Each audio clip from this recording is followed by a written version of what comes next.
I'm going to talk a little bit, and I'm going to show, actually, this is the second day.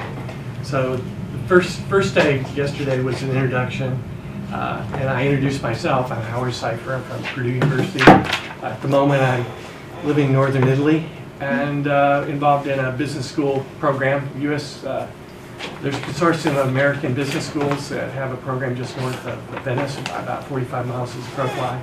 So I'm living right at the edge of the mountains, the Dolomites that become the Alps. And I can look outside my window every morning and see the mountains, but I have a palm tree right outside my window too, so the weather is not too bad. Yeah. No snow, light jackets at this time. On the other hand, when I got here, it seems quite warm walking up the hill. I can tell you it took me about half an hour to cool down. But thanks for doing this. So yesterday we had a conversation a little bit about what innovation is all about, and creativity, and a little bit about entrepreneurship as well. And we can sort of move forward with that. I might do a little that will replicate what I did yesterday, and we'll try to do. Actually, today we're actually going to have a fair amount of some videos that I want you to see, and then we'll try and exercise, because I think we have enough people to work this out. You know, one of the things that always interested me when I was growing up was where inventions came from. I was a big fan of Edison and these other people. We sort of idolized, at least I did, and some of my friends did, some of these people who came up with these ideas for new, major, groundbreaking innovations and products and processes. And I just really I need to do something like that. I need to make a difference and it wasn't certainly about money or fame or anything else. It was just the notion that I could come up with something that could really have an impact in some way. I don't think I ever really did that. But on the other hand, since that time, over the last few years, I've gotten very interested in the process of creativity and the process of innovation. Even though as a graduate student and even as an undergraduate, I was engaged in that process, and we're all engaged in that, kindergarten on up, really. And some people argue actually that the best people to do things, the best people to innovate and best creative people are kindergartners, and that we get worse over time for a variety of reasons, not the least of which is expectations that our friends have and teachers have and so on, and that creativity gets squashed out of us in some ways. But my model actually of creativity was was very naive, and I really thought it was the lone inventor, the lone individual, going, and we, to some extent, we perpetuate that in academics too. Go to the library, sit down, think about these things, work this out, and not very much in the way of interactivity, except in kindergarten, really, when you think about it. And so you have something like this idea, this aha moment in innovation, when whatever it is hits you, at least that's the story, like lightning, and you think, that's what I'm going to do, and it's all worked out. The research, of course, says that that's not really how things happen. It's a very nice story about founding companies, founding organizations, coming up with ideas, but really everybody stands on the shoulders of those who went before, and very often it's really where you are in a network and how rich that network is. And so we talked a little bit last time about what are rich networks. They're cities, they're universities, they're coral reefs, if you think of it from a biodiversity point of view, the Amazon, the jungle, this kind of thing. These are incredibly diverse, innovative places. And so the idea is that this pops in, or that an apple falls from a tree, and that you come up with gravity, is something that, for the most part, makes a great story, but isn't the way that things really work. So I will, to preview a little bit what's coming. We have some guests coming in. One of the nice things about being able to think about this for a little while anyway was to say, you don't want to just listen to me.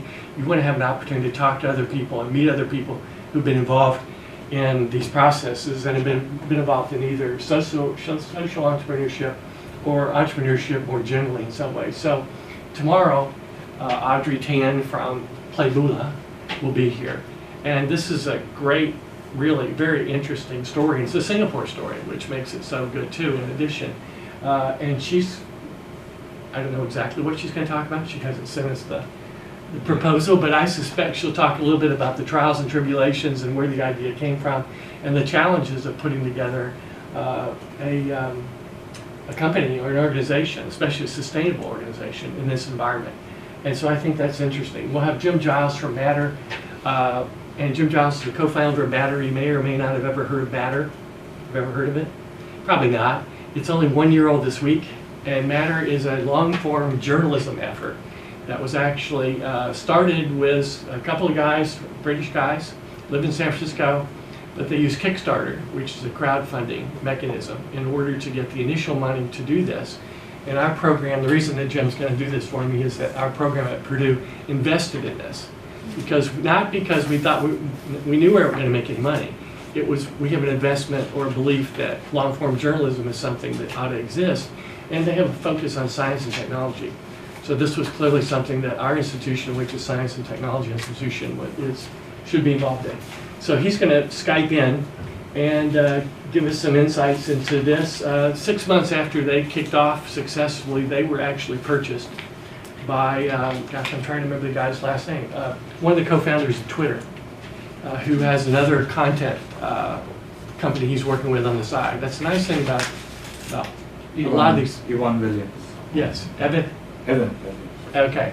And so maybe he'll give us some inside stories as to the Twitter launch, which is just happened. I don't know if he will, but he focuses obviously on science and technology, and I think that would be kind of an interesting opportunity. And we're nailing these times down at the moment. So this is very much a just-in-time workshop in some ways, but Redbox is a very interesting media company. It's actually an entertainment delivery company that's not in Singapore. Ever heard of Redbox? You may have seen it if you're in the States, and it has now some presence in Canada. And you might say, wait a minute, this is really old technology in a certain sense. They have what amounts to, well, they look like Coca-Cola vending machines, and they deliver DVDs very easily, very promptly. You can search online and reserve them, but they just launched online in the last 6 months too, in a collaboration with one of the major telecom companies in the United States. They make a heck of a lot more money than Netflix, by the way, if you've heard of Netflix. They have 38,000 of these things around the United States. It's a high-tech operation, and they're part of a much larger company that is one of the Fortune 200 fastest-growing companies in the world. So it's kind of, and they made what did they make? I think 7% profit last year. Well, that's not great, but on the other hand, it's still interesting.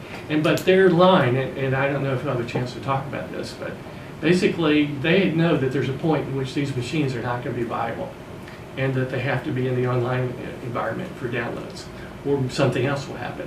So it's a very interesting opportunity to look at a company that disrupted the process, that was using technology as far as delivery, that last week Blockbuster in the United States went out of business. Basically they drove Blockbuster in part out of business, yet they are on the lines too. So a company that disrupted, but it's also being disrupted in a lot of ways, so if you think about that.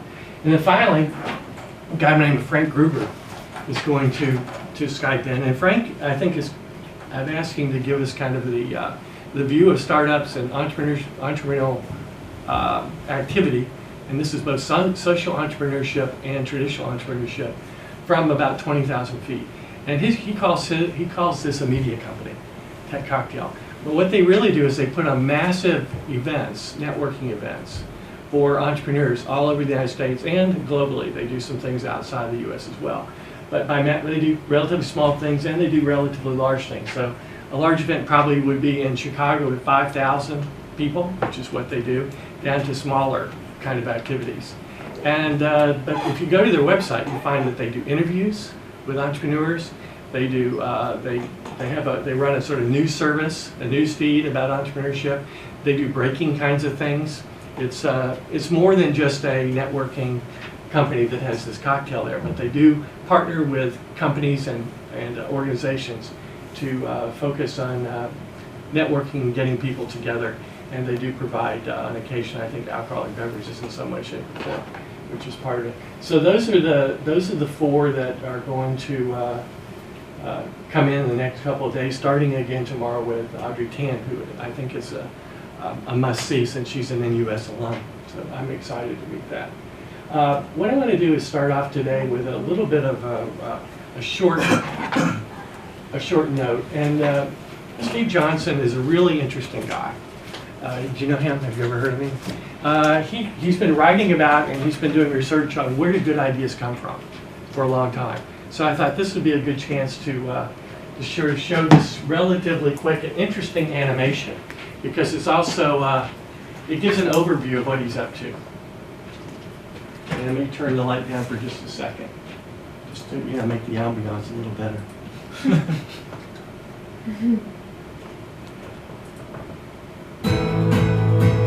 Stop. That's been a full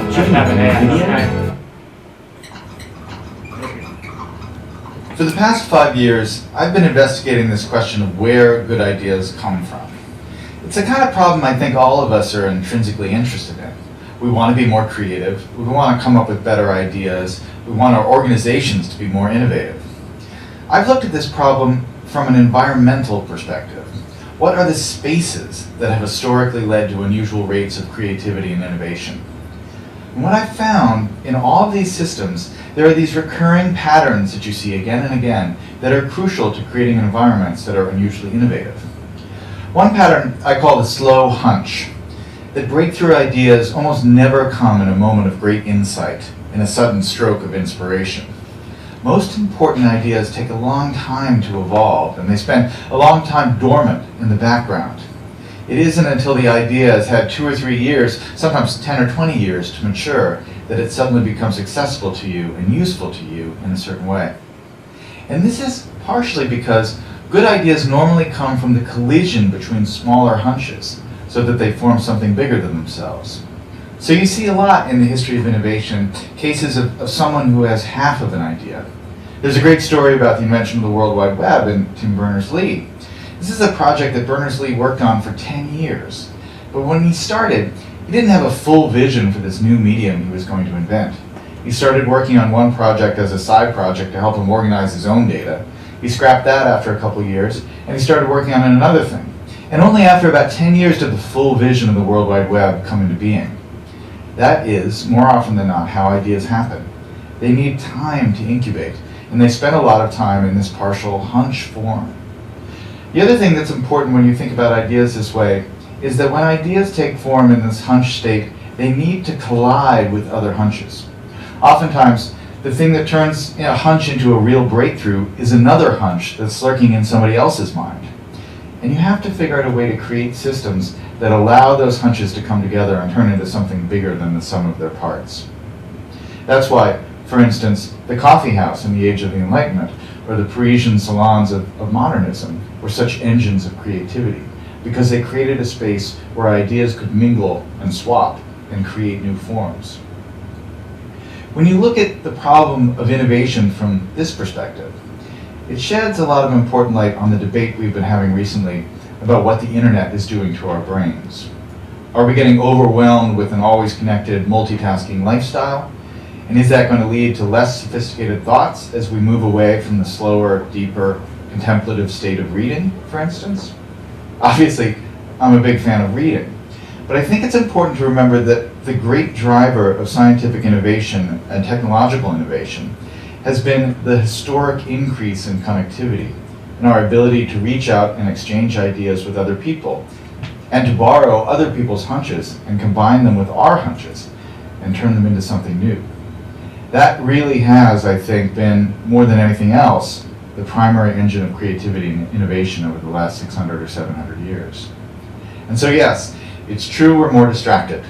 But what has happened that is really miraculous and marvelous over the last 15 years is that we have so many new ways to connect and so many new ways to reach out and find other people who have that missing piece that will complete the idea we're working on, or to stumble serendipitously across some amazing new piece of information that we can use to build and improve our own ideas. That's the real lesson of where good ideas come from, that chance favors the connected mind. So if you want to read Johnson's book, it's very good, and he has about an 18-minute TED Talk, which he articulates these a little bit more, I would say a little bit, I won't say better, but I really like what RSA does out of England, the way they do these animations. So I just thought you would be interested in this quick and dirty kind of thing. Yesterday I did a lot of talking. Today I plan to do a little bit less, because I want to, again, look at some of the ways and maybe kick off this way, or this particular part of the workshop with some other things that some other ways of going about being creative or generating creative ideas. You know, one of the things that I remember and still exists is that you get a sense of there are these people that were born to be innovators or born to be creative. And in fact, we talk about this as, yeah, the creatives over there. Or we talk about, well, they're entrepreneurial, they're an innovator. But I guess what a lot of the research suggests lately, and not just research, but common sense, is that everyone can be an innovator, and everyone can be creative. And there are, in fact, ways in which you can bring out creativity, even in academics like us. Sometimes we have a tendency to focus on one little thing all the time and don't get outside the boundaries. I heard a little bit of that discussion before in the last hour and a half as I was listening to the students. Some of them got very focused on their particular projects. And if they've been able to sort of break out and think about the larger scene, the larger activity, then in fact I think some of the ideas would have been entirely different, and the project would have flown, would have sort of moved in an entirely different direction. And maybe in a direction that would have had more impact. So I did like this picture of the innovator. Obviously he's got his straws hooked together there so he can get whatever he needs there. In some ways, probably a frappuccino of some kind. But so there is this notion of creative types, and I went on the web and I started getting pictures, images of what, you know, creative types, creatives. And so I put together a few pictures, and I thought, yeah, this would probably be, these are good pictures of, when you go to creativity in Google Images, this is the kind of thing that you get. You know, and so I think I've met some of these people before. And maybe even somebody, an NUS person or two up here, one can never tell. I would remember her, I think, if I met her, but one can never tell. But again, the notion that somehow you are creative, there's a creative type and then there's a non-creative type, and that's a little bit different. In fact, do I talk about here? Let me just go back to this. Sometimes you talk to people and they talk about, oh no, I'm right-brained or I'm left-brained. You know, and this is an interesting notion. There was some research years ago that talked about different sides of the brain were used in different sort of ways.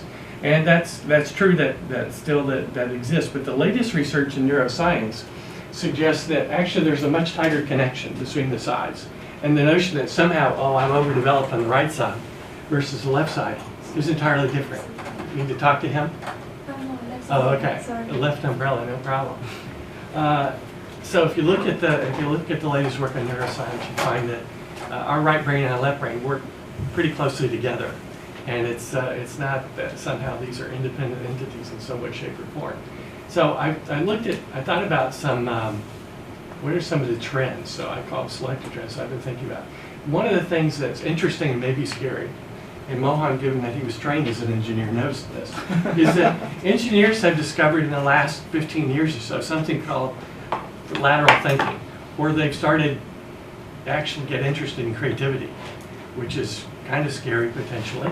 And also they've become much more interested in gathering social science information and social science methods. Sometimes they don't gather it very well or systematically, and that's where there's opportunities for partnerships between the humanities and social sciences that they really didn't used to do before.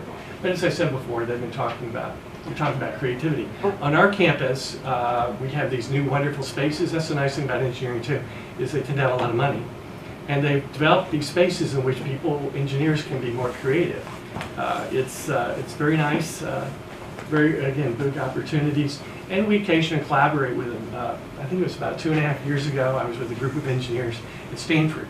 And we were taking a close look at the D school, the design school that's there, and having good conversations with them and looking at the process and what they do, and collaborating with some of the people from IDEO that we're going to talk a little bit about. And you know people from IDEO, or you know what IDEO is.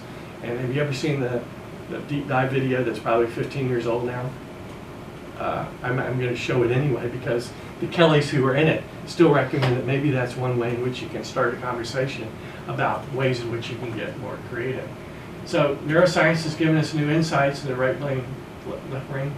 And I think creativity, basically the notion is that creativity is in all of us, and all we need to do is practice it a little bit. and take a look at it. And driving a lot of this stuff, even though there have been people that have been talking about it for a long time, have been the Kellys out of Palo Alto, California. And they started a company called IDEO, which is a design company. But now what it really is more than anything is an innovation company. And they weren't the only ones. There's a guy named Edward DeBono who's been around for a long, long time, who talks about the hats, thinking hats. And tomorrow, I think some of the people that might be in this, we're going to try to use the thinking hats to generate some discussion and ideas about a social innovation. But they have a new book called Creative Confidence, which is what they call it, colon, everybody has to have a colon, Unleashing the Creative Potential in Us All. And I'm going to take a look at that. But in that, they make the argument, among other things, that this is a false dichotomy between creatives and uncreatives. So I really want to take a look at IDEO and what they call design thinking, and briefly, and this is an older video, but I think it's very interesting. And we use this process at Purdue, and I think a lot of people do. It's a focused brainstorming process. And while they're looking at producing a tangible product here, we in fact have used this for strategic planning. It makes it a lot more fun, I can tell you. We've used it for curriculum development. We've used it for other ideas in terms of prototyping or dealing with issues, social entrepreneurial kind of issues. So if we can click on number 1, I think that'd be good. And we'll sort of see how it goes in terms of time. And we'll see if when we need a break. So this is from an old... sorry, I always have the ads in the very beginning now with any YouTube video that gets any kind of response. So this was from a television program that ABC did in the United States called The Deep Dive. And again, it's about 15 years old, so even 15 years old, you get a sense of more than that? Yeah,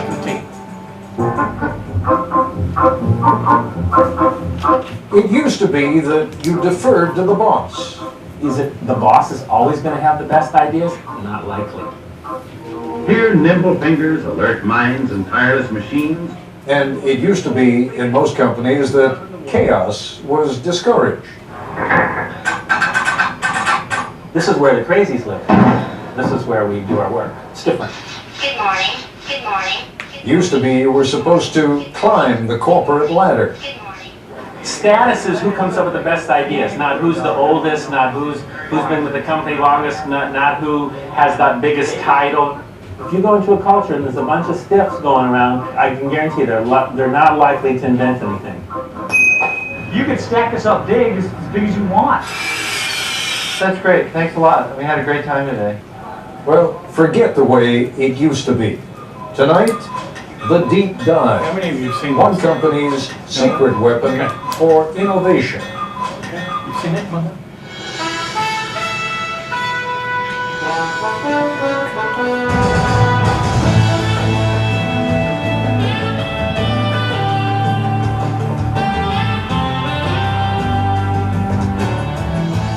A lot further along in this broadcast, near the end as a matter of fact, you will hear one of the central characters suggest that we look around.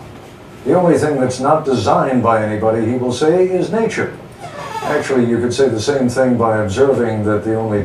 2012, they did a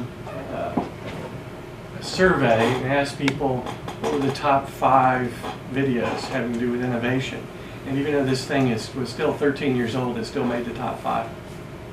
Of the program and the number of people who contacted the industrial product design firm that is featured in this program, you liked it a lot. Here was the premise of the program. We went to IDEO, the product design folk, and said, take something old and familiar, like say the shopping cart, and completely redesign it for us in just 5 days. ABC News correspondent Jack Smith tells us what happened next. 9 in the morning, day 1, and these people have a deadline to meet. So, welcome to the kickoff of the shopping cart project. This is Palo Alto, California, in the heart of Silicon Valley, and these are designers at IDEO, probably the most influential product development firm in the world. Designers are the reason TVs have square screens, chairs 4 legs, and toothbrushes nowadays those squishy handles. In fact, it was IDEO that designed those squishy handles. IDEO has designed everything from high-tech medical equipment to the 25-foot mechanical whale in the movie Free Willy, and the first computer mouse for Apple. Smith ski goggles, Nike sunglasses, NEC computer screens. Hundreds of products we take for granted. This is called the Neat Squeeze toothpaste tube, which you invented that. The man who runs IDEO is Dave Kelly, a Stanford engineering professor, the Groucho Marx mustache, a data genius, and an approach to innovation that usually works. Well, thank you, Fred. But not always. I can show you some products that failed. Came up with this idea called monster shoes, where you take these little monsters and lace them into your shoes, like this. And we built a bunch of them, and I didn't want those either. So. Mostly what IDEO designs, though, does work, and it works very well. Dave and his design teams create about 90 new products every year. The point is that we're not actually experts at any given area. You know, we're kind of experts on the process of how you design stuff. So we don't care if you give us a toothbrush, a toothpaste tube, a tractor, a space shuttle, you know, a chair. It's all the same to us. We want to figure out how to innovate by using our process, applying it. And so for the next 5 days, the team will apply that process to bringing the supermarket shopping cart into the 21st century. I think first we should maybe all acknowledge that it's kind of insane to do an entire project in a week. Project leader is Peter Skillman, a 35-year-old Stanford engineer. Project leader because he's good with groups, not because of seniority. He's only been at IDEO for 6 years. The rest of the team is eclectic, but that's typical here. Whitney Mortimer, Harvard MBA. Peter Coughlin, linguist. Tom Kelly, Dave's brother, marketing expert. Jane Fulton-Suri, psychologist. Alex Kazaks, 26, a biology major, who's turned down medical school 3 times because he's having too much fun at IDEO. Kids climbing up and doing this. Safety emerges early as an important issue. 22,000 child injuries a year, and so they're hospitalized injuries. I mean, there are many others. Not reported in the store, you actually have to go to No, the that's emergency room. hospitalized, right. And theft. It turns out a lot of carts are stolen. You know, what is the average life of a cart? Does it last 2 years, 5 years, 10 years? And how big is this theft thing? 10 a.m. As the team works, it becomes clear there are no titles here, no permanent assignments. The other side says, gives us a lot of help, says, be safe. Everyone appears to be equal, and they love to mock corporate America. I'll give you status. I'll give you a big red ball on a post, and that says you're a big guy. If you got a ball, you're a senior vice president. You know, what do I care? The desk, the red ball, it's all the same. In a very innovative culture, you can't have a kind of hierarchy of here's the boss and the next person down, the next person down, the next person down, because it's impossible that the boss is the one who's had the insightful experience with shopping carts. It's just not possible. 3 parts. But I kept wondering, actually, Mohan, about the process that your PR teams, your groups went through when they were thinking about it, trying to conceptualize the problems. And I would have enjoyed sort of sitting in to see what they did. I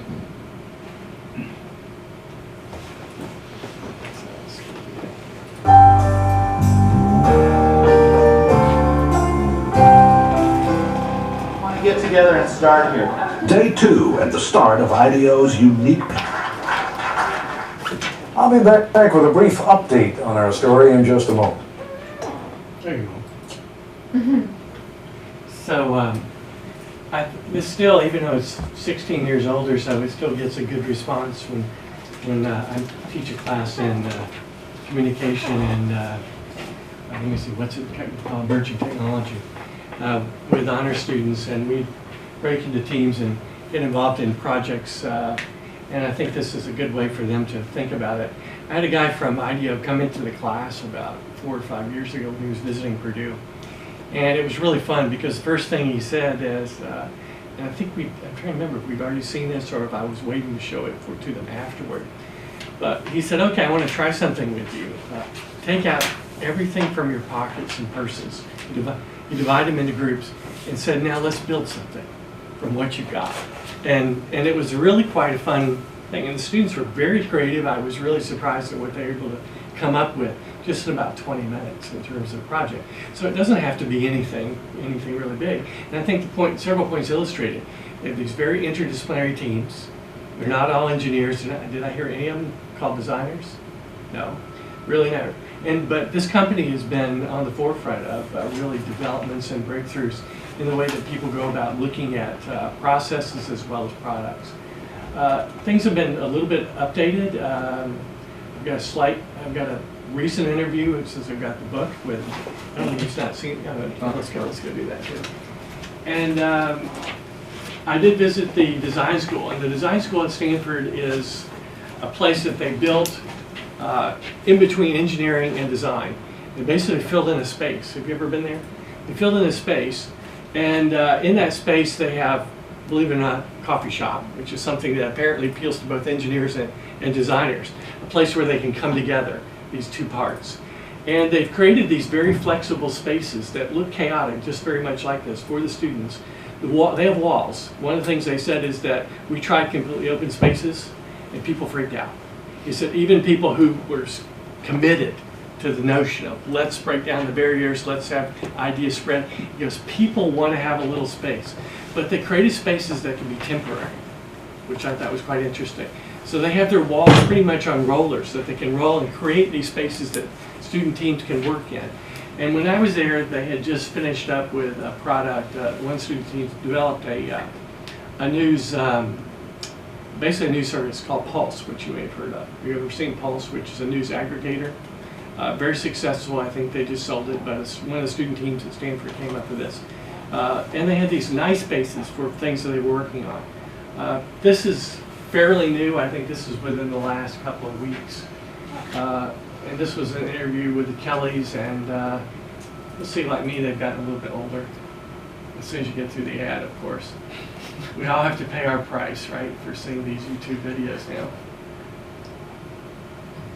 All right. And they all know where we are. That's why they love lives and commercials. I thought a lot about what was I put on earth to do? You know, what was my calling? What should I do? And I was lucky because I had lots of options. Take that back. This is We've been working in health and wellness and K through 12 and in the developing world, and so there were lots of projects that I could work on. I decided and I committed to at this point that the thing I most wanted to do. How much? Yeah, I don't want to see this one. Is there another one in there? Possible. I don't think we have quite enough time. And I guess maybe I have the wrong link. That's one of the problems of going through too fast and not testing it out. Let's see if we can do a brief search, if you don't mind, for Rose.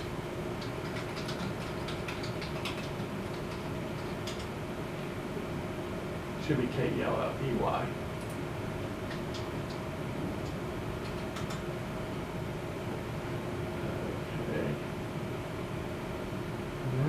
Okay, what's the name of the book? It's Creative.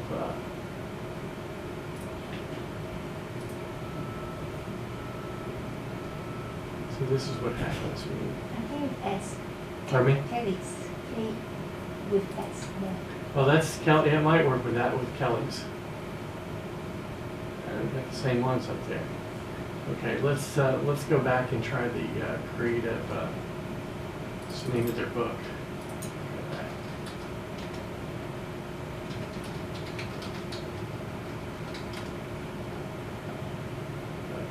That one looks like it's all related to the same ones. Okay. Creative confidence. David Kelly, creative confidence. Okay. Let's take a look further out. It's 2012. All right. It seems to go to the same one. That's not good. Maybe try Charlie Rose. Yeah, we can try Charlie Rose. Charlie Rose, creative confidence interview or something. I think that. Yeah. Creative confidence.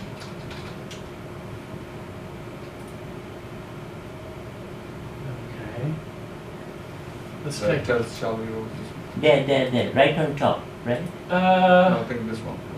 Yeah, I think that was it. Yeah. I think that might work. There's a longer version. It is said about you that you have gone from design to design thinking. This is 60 minutes, I think.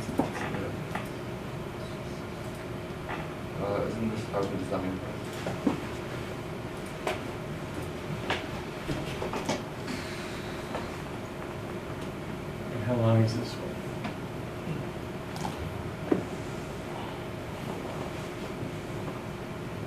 It looks like it's going to be 60 minutes. I may be wrong. I don't think Charlie Rose is doing 60 minutes. Anyway. Now CBS This Morning co-host Charlie Rose on assignment for 60 minutes. All right. Tonight we're going to introduce you to one of the most innovative thinkers of our time. He's a man who has had an enormous impact on our everyday lives. It's not the one I had in mind, Kelly but is this the work. founder of the Silicon Valley global Kind of an design firm update. IDEO. His company has created thousands of breakthrough inventions, including the first computer mouse from Apple, a stand-up toothpaste tube, and a better Pringle for Procter & Gamble. IDEO may be the most influential product design company in the world. Kelly was a longtime friend and colleague of Steve Jobs, and he is a pioneer in something known as design thinking, an innovative approach that incorporates human behavior into design. The story will continue in a moment. Let's do it, man. If depression Sorry. is holding you Ah. from what you enjoy, making Good, you you feel should try sad, this one. helpless, and uninterested in your favorite activities, ask your doctor if prestige Yeah, let's just do may be this right one. for you. Just And 3 the minutes long. I think that'd be good. Thanks. That's what you get. It when is said about you that you have gone from So you can send him a note about self-efficacy. And he does respond. I've never seen his brother. What I want to do is actually then hopefully this is charges up a little bit. One of the things that some people do in this area is they use a creativity exercise called mind maps. Have you ever used it? Yeah. Okay. And what have you used it for? Paper writing. Your own papers? Yeah. Okay. Have you ever had somebody taught a class where you then use the class use something like this to attack a problem? Yeah. What kind of class was it? Usually more design related kind of classes, Mhm. or even Mhm. science classes for Mhm. certain concepts. Well, basically, I think you probably discovered that they're pretty powerful ways for us to start something, that to begin things. And very often on any kind of project, whether or not it's that paper that's due or that book chapter or that whatever it might be, it's getting that initial idea on paper and maybe sketching it out. And I personally would do things, I would type onto a screen and think about, is this going to be the outline, and what am I going to do, and what am I going to, and then I start reordering it over a period of days or hours, and usually have several cups of coffee in between, and then reorder it again, because I think there is something like Johnson said about caffeine. I'm a firm believer in its benefits, but it's a way, to sort of, I think, come up maybe with some innovative ideas. I'm also a lister, and so, but lists basically capture thoughts that you already have. For example, I was going through my list. I keep everything on my phone. I hate to say it, but the list function actually does work. I know people that have phones, but they carry around the pieces of paper with their list as well. And sometimes I do a little bit of both just to make sure I see it, because sometimes I forget to check. But mind maps aren't about listing, really. They're how to generate some new ideas, new concepts, look at new connections. And so I thought this was pretty interesting. About 3 days ago on the HBR, Harvard Business Review, wrong one, Harvard Business Review website, the Kellys have this, have a little blog they do from time to time. And so they were suggesting maybe in one way we might use mind maps. In fact, we'll use mind maps. They said, for example, here's the other day, one of them decided, okay, I'm going to use this mind map to create a great dinner party for friends. So you can do it with trivial things like that if you want to.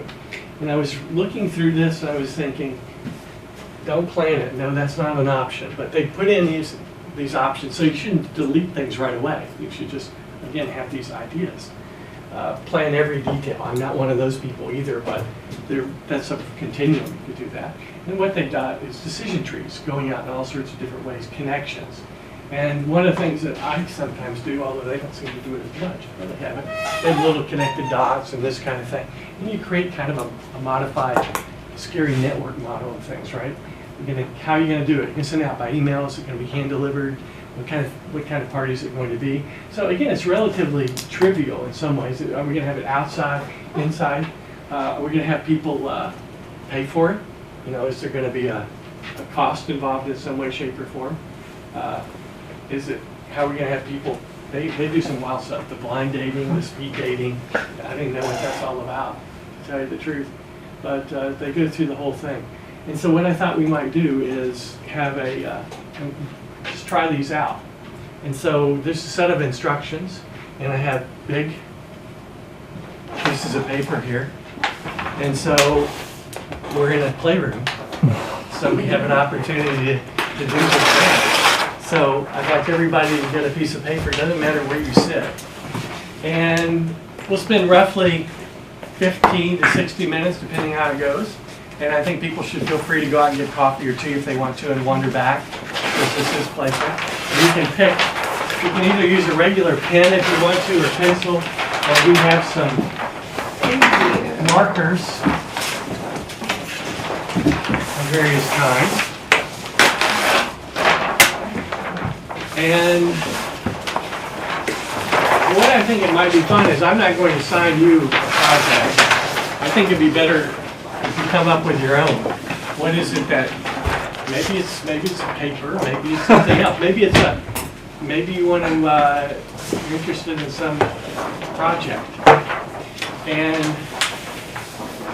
so on a large piece of paper, you write the central topic or the challenge, whatever it might be. Yesterday was a couple of undergraduate students. We were talking about some really interesting challenges. One is very interested in trying to find some way to deal with some aspect of immigration in China. That is a huge project, okay? Obviously, that might be sort of narrowed down. But, you know, put that in the middle and circle it, and then ask yourself, it says, what else can I add to the map that's related to this game? Write down ideas branching from the center, and use a connection and to spur new ideas and so on. So just open up your mind and start that way. I wouldn't put it in your lap like that. I know. Yeah. I left one color. It's very colorful, all color except black, because I want your ideas is also on my. Wow! That's everybody's idea, right? That's the idea. Yeah, it's more interactive, right? Okay, so that's right. It's a very. I glanced through. It's like this is a very personal things. Right. But I think it's good because that means you can help, because you see there's a form of group. Find support is important for my project. Okay, my project is improve English. Of course, it's the basic skill. Like I think this 4 of it is like the basic one: reading, writing, speaking, and listening. But I think to think is also very important. So I put thinking in it. And then what I plan to do is like for reading, I can read more books, read from the internet, newspaper, and form some reading group. And then for writing, I like to write blog and then have some regular writing and also academic writing plan because I'm doing PhD here. For speaking, is meet more people, read the news loud, and then to listening is listen more music and watch movie and also radio. And then to think, I think it's important to understand the culture, history, and philosophy.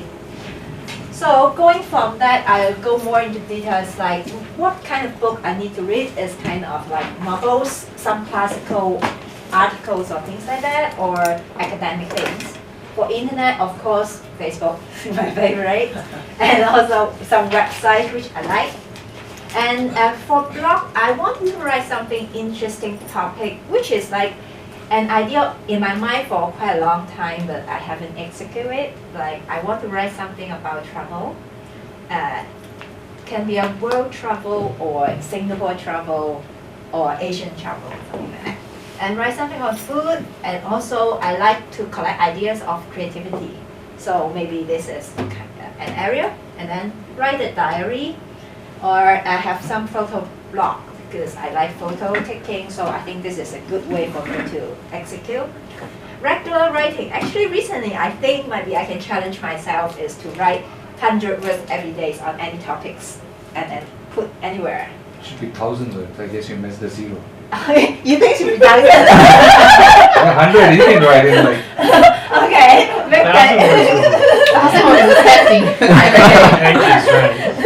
And then maybe I can start from 100 and then 200, 300 and then 1,000 in 10 days, okay. The progress.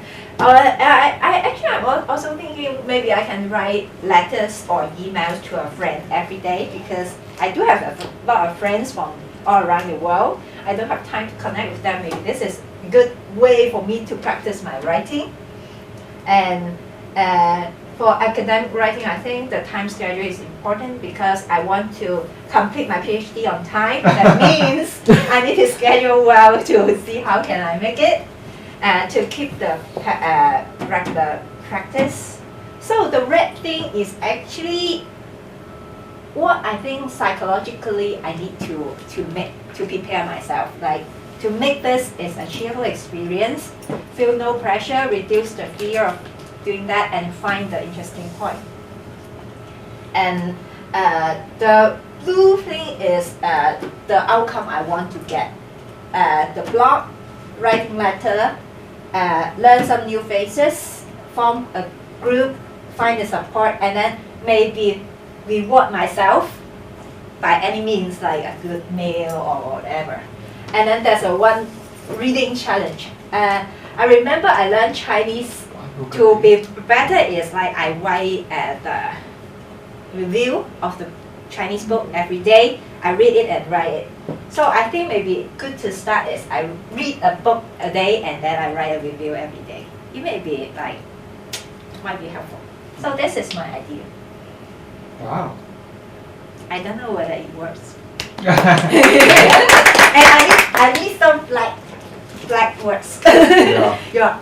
Your feedback. Yeah, so one is writing. For academic writing, you can write the whole journal article that you just read, because that will help you write in the way that academic journal articles are. So you read and write the whole article again. Okay. Yeah, it's just like copying. What Like you read it, you just keep a published article and just write it.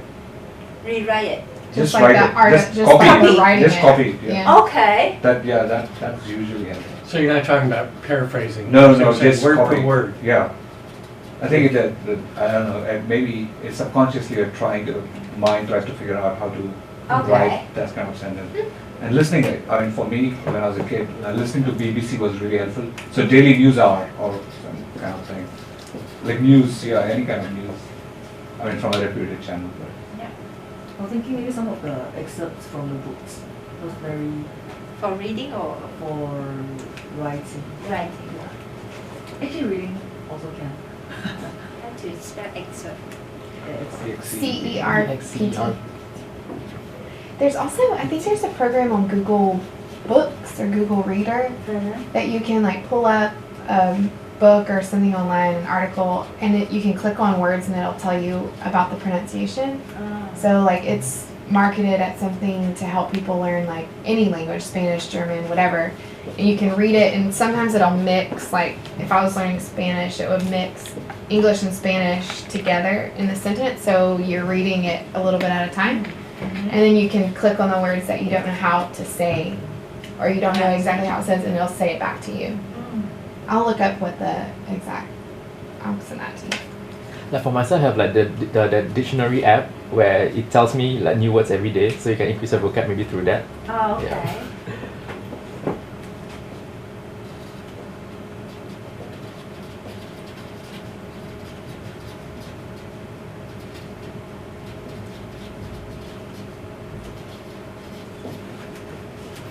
And do you have friends who are English majors?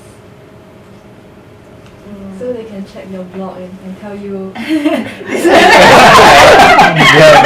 English is a native language. The native language speaker. Who's in the room and is willing to volunteer. Yeah, I can. Get the support. Yes. On support. Right. Sign me up. Yes. And you should form a support group with your cohort. You read their articles, they read your articles. That's the first step before you send it to a prof for review.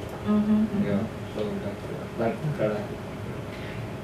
I was sitting back thinking, is there can we create some efficiencies here? I was just worried about the read book a day, write 1,000 words a day. And I was trying to figure out how many hours you had in your day. Okay, I have the time to maximum. I can contribute 5 hours a day. Maximum. Okay, maximum 5 hours a day. That's a lot. That is a lot. maximum. That is still a lot. You're right. Yeah. But on the other hand, If you're reading things you like. and if you're talking in here, for example, if you're Yeah. this sort of thing helps. Yeah, maybe I can maximum 1 hour for that. Like to do speed reading, like to get the ideas. Maybe after days I can read faster. Pick things you like to read. You know, like it doesn't all have to be classic novels or academic. I remember when I was a kid, I do it. It's like I joined the library's reading club, and then it's like I need to write the review, and then I get a prize. I want to be the monthly star on the library. So I just go to borrow books, like 5 books a day, and then whatever it is, I write the review. But it's in Chinese, so maybe I can think like to borrow some books and then to ask you give me price. Yeah, just pays the money before that. Every 100 book I can get a prize. 100. Yeah, I think we can handle that. Yeah.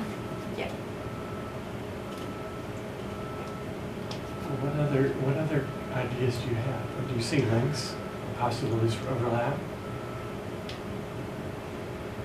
I think you don't have to do everything in a day. Maybe you can mix and match. Yeah, I think it's a weekly plan. Like maybe one day I just do this, another day I do this. But it's like every week I have some mix of things. But some things you can do regularly, like watching news every day. At one particular, like 8 o'clock news. And I would encourage you to build in some time during your week when you don't do something. Yeah. I mean, one of the things that is really nice about creativity is you're so busy with all of this every day that you don't have time to sort of synthesize or sit back and give yourself some space. So this is very ambitious. And what I think is that you're very ambitious. I mean, you just described, to begin with, your library behavior.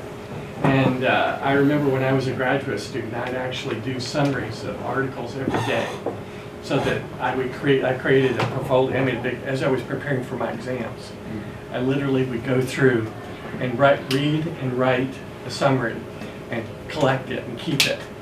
And that was before the good old days when you could store it on the computer. I actually used to have to type it up and have it cut and paste it and put it in something that I could and reference it in some way, shape, or form. But I think there needs to be some time in your day or some time in your week, perhaps, for you to allow some things to sort of come together. And I'm a little worried about all this stuff you have going on here. That's maybe the thinking time, right? Okay. Some way. Yeah, I think that is. Blank time. Yeah, I don't mean blank time, but. Okay. The thinking but time. sometimes there is something to allowing it just to sit there and sit outside and have a cup of coffee or tea and watch things go by. Especially depending on what your research project is and stuff like that. But, Have you ever played Scrabble? Yeah. Maybe like, you know, some of the things can be fun things too, like maybe with your former group or find support. But I don't like Scrabble. You don't like Scrabble? We will make Why do you think you don't like it? I'm curious about that. Because I keep spelling those three letter word, 4 letter words. Which like I keep on doing the simple words that I don't come up with like long words. But maybe the more you play with. Yeah. You need to play with people that are nicer. Maybe you're playing with some not What nice about, people. have you played Boggle? Oh. It's similar, but it's a little, to me it's more fun, and you can play it by yourself. You just like shake, shake, shake, shake, shake, and then you can play it online too. And it's like all these letters, and you make words like this, and like, it's small words even, and big words. And you can play it online, you can even play it on your phone. I know many Americans like to play that. Yeah. What games? Yeah. I saw a lot of magazines. Yeah, but it might just like Maybe Be a different channel. I'll bring it next time. Then we can play Boggle in the office. Well, thank you for starting off. I think that was really great. I feel like I have an insight into you that I didn't have before, and because we didn't have a chance to introduce ourselves.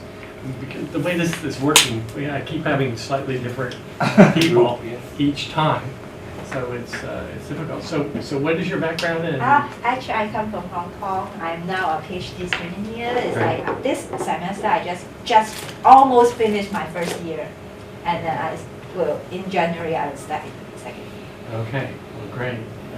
Should we go to the next one? Yeah. Which I think that You're the native speaker. I know. And this has some of the best printing I've seen. Yeah. Oh, thank you. I was jealous. I thought, I can't print that well. Yeah. No. It's from all the doodling. Spare time. Watch out for the coffee cup, because I know there's no drinks or food right there. Oh, yes. Okay, so right now I'm working on a women's heart health project here in Singapore, and we are working with women who are seeing a general registrar clinic, so mainly government subsidized, lower income, older, mainly in their 70s, 80s, but above 50 is the cutoff. They all have heart issues, so they're recruited in a cardiology clinic, and we've done 3 advisory board meetings and about 10 interviews. So based on that information so far, I've mapped out what we're trying to do next is start to think about what our intervention will look like and what is it that our data is pointing us towards, and how does that communicate with literature that's already been written about this topic. So I sort of separated it into intervention issues and structural issues. So there are some structural issues that are going on that may or may not influence what we can do for the intervention, but some of it has some connections. And then there are some intervention issues. So this is your life. Yes. Okay. This is my life here in Singapore. So there's some issues like language. My participants probably represent maybe 6 or 7 different languages, primarily not English. And then they're older, so there's some mobility issues about they rely on family members to transport them. Even in terms of exercise, there's some mobility things to consider. Some of my participants we've had this discussion about maintenance and prevention, so how that could influence an intervention, whether it's, we're talking about family history, whether it's mainly something we want to think about just maintaining once you've had heart issues. We've also talked about time, food, and cooking, and so all the traditions and things that come with that. So can I ask you one question? Yeah. What's the overall goal? The overall goal is to use the culture-centered approach to create some type of intervention support for the women that are a part of the community that are struggling with heart disease. And the hopeful goal is to create something that could pertain to, could be launched nationwide. So improve their quality of life and. Yes, and since heart disease is the #1 cause of death for women in Singapore, we're hoping to see a clinical decrease in the symptoms and cholesterol levels and things. So I know there's a lot of just factual things, but the ideas here are based on all of these things. Maybe instead of doing something where we're writing pamphlets or writing things, maybe it's literacy is also an issue about reading.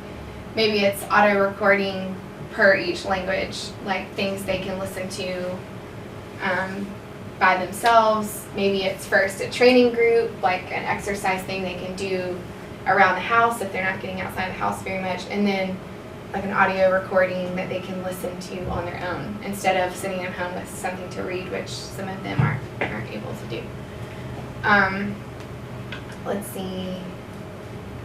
Another thing, and maybe you guys can help me, food has come up a lot, and the struggle with eating in moderation, which is not necessarily only specific to Singapore. It's definitely specific to the US too, but I don't know. I know that moderation is an issue, but taking these things into consideration, I'm not sure where to go next with that idea of trying to create something to help people eat in moderation. So yeah, I'll just leave it there. There are some other things up here, but maybe you could just ask questions in the interest of time if you have any. So, you have structural issues, access to information, coffee shops, talk. These are basically, they don't get out, or do they get out? It really ranges. Some women have jobs and they work and they're out, very mobile, maybe in their 50s. And then I have some who are mainly wheelchair bound in their 80s, don't get out, just stay around their apartment. So it kind of ranges. Do they get much, you have exercise at the very top. Mm-hmm. Do they get a lot of exercise?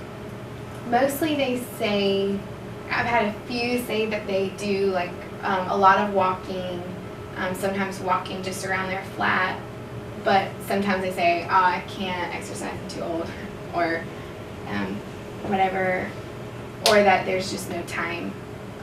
For the ones who are working, they struggle with time.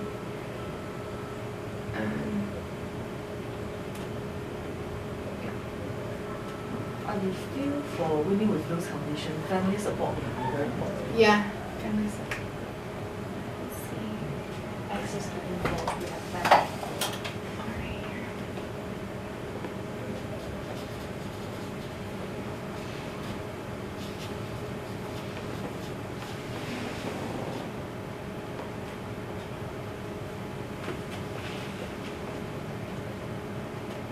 So are there differences? Are there sort of clusters or types of people in this group that you're looking at?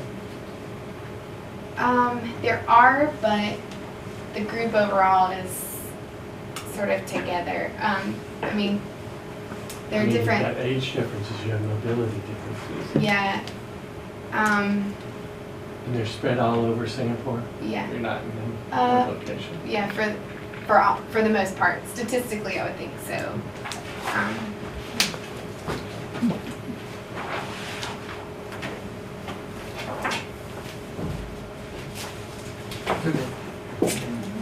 It's a heavy presentation. Yeah.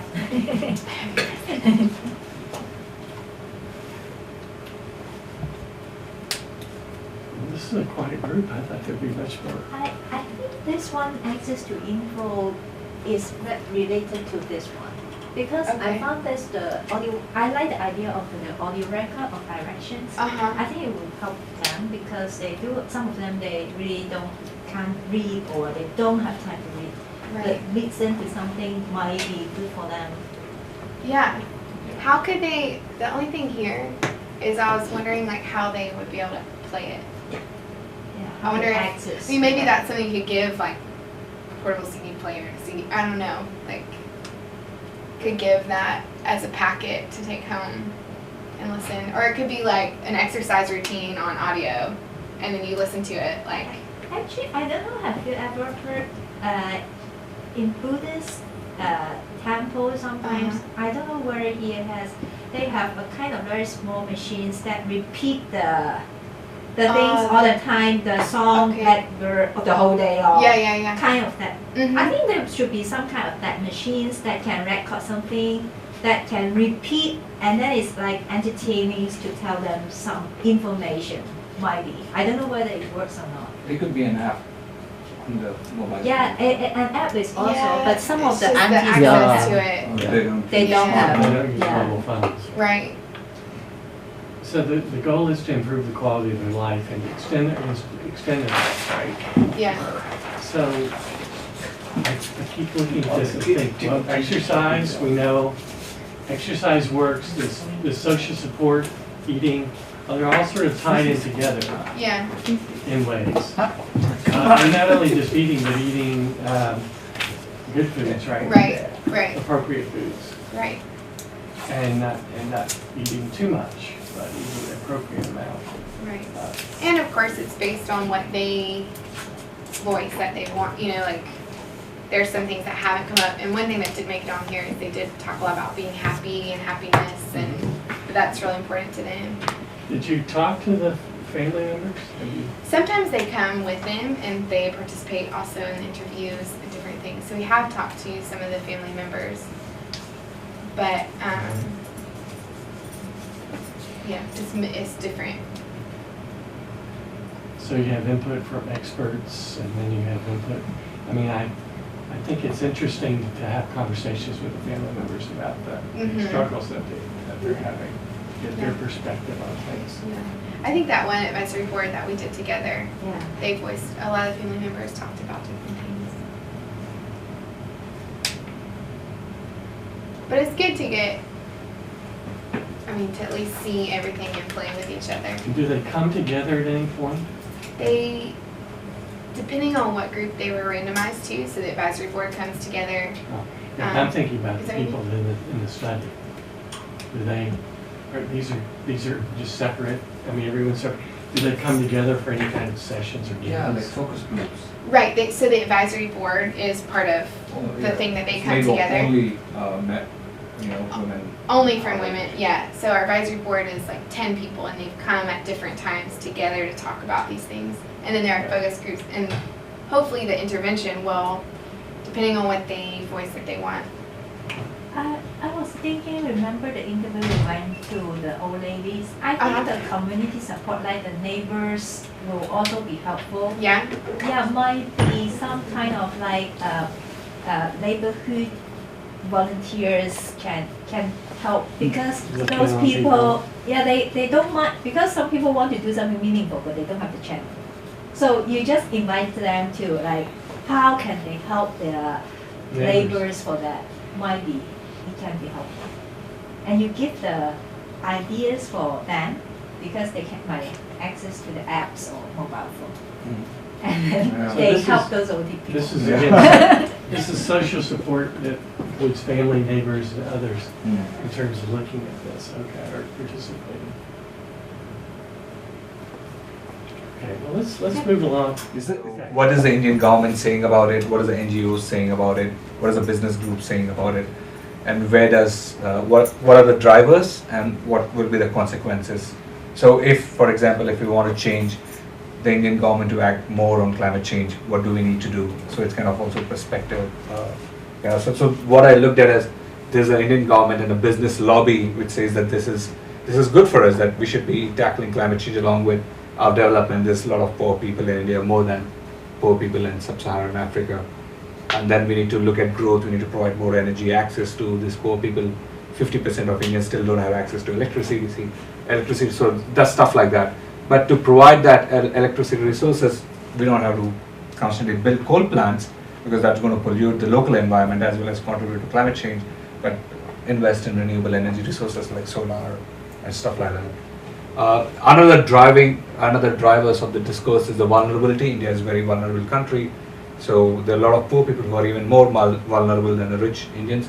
That's kind of driving, but the primary driver of this discourse is the NGOs in India and abroad. Then I looked at, third is the government, which says, well, we should do more because we have international aspirations, but India wants to be this rising Asian tiger, next only to China. So yes, we should be doing more because we want to have a seat in the Security Council like China does. So, and within that, there's this different framings of how India and US are getting more closer together. They have a nuclear energy agreement. They have now a clean energy agreement. So that's part of the international aspirations. At the same time, there's increased focus on India. India should be doing more because if it wants to be the leader, it has to show up. And then one of the final drivers was that Indian media, there's increased visibility within domestically because of number of impacts that are happening in climate in India, like floods and stuff like that. Then on the other side, I thought, what should the world do to make India act more proactively? And what I found was that we should try addressing India's concerns, specifically the idea that India should be given free technology transfer for green energies. So if they do that, that might promote Indian government to act faster. Second could be developed countries, including USA, saying yes, we will take down our emissions. So if we do that, would you also take down your emissions, kind of thing? So that kind of we all do it, we all give in. I thought second could be building capacity, training media to talk more about it, because then you can generate some public pressure onto the government. There are other bigger issues of governance. So there's a lot of corruption in India. So there are domestic governance issues that unless you tackle that, climate change, even if you have good policies, that might not trickle down to the ordinary people. There's a whole issue of what is China going to do. So if China acts, it becomes very imperative for Indian government to also act. So there's a whole regional thing going on. And then I try to mark these things like interrelated. So for example, if we start building capacity of NGOs, the media, scientists in India, it might increase their domestic visibility of climate change, because they'll start reporting more often. So international aspirations could be tied down to the green incentives that the developed countries can provide, for example, USA. So you do this, then we'll give you a Security Council seat, that kind of trade-off. So that was what I was thinking. Quite messy. That's an elevator speech. 2 years of work.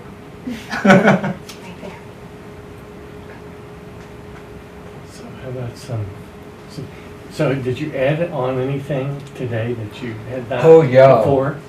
So one thing is, I was not mapping these connections, how these could be influencing. So that was something new that I tracked down today. Increased visibility and increased footprint. These two items that I added on today.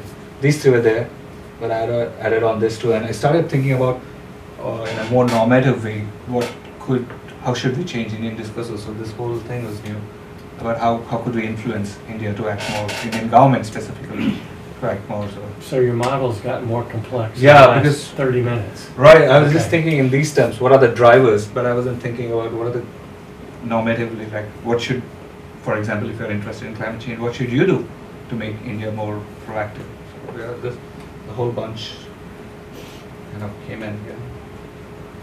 Is there something, would you prioritize things some ways? What would you? Oh, if I'm given like $50,000? Yes. I think capacity building is more important. Like Indian media hardly knows much about climate change. So they usually report politicians, like what did this guy say, what did this guy say.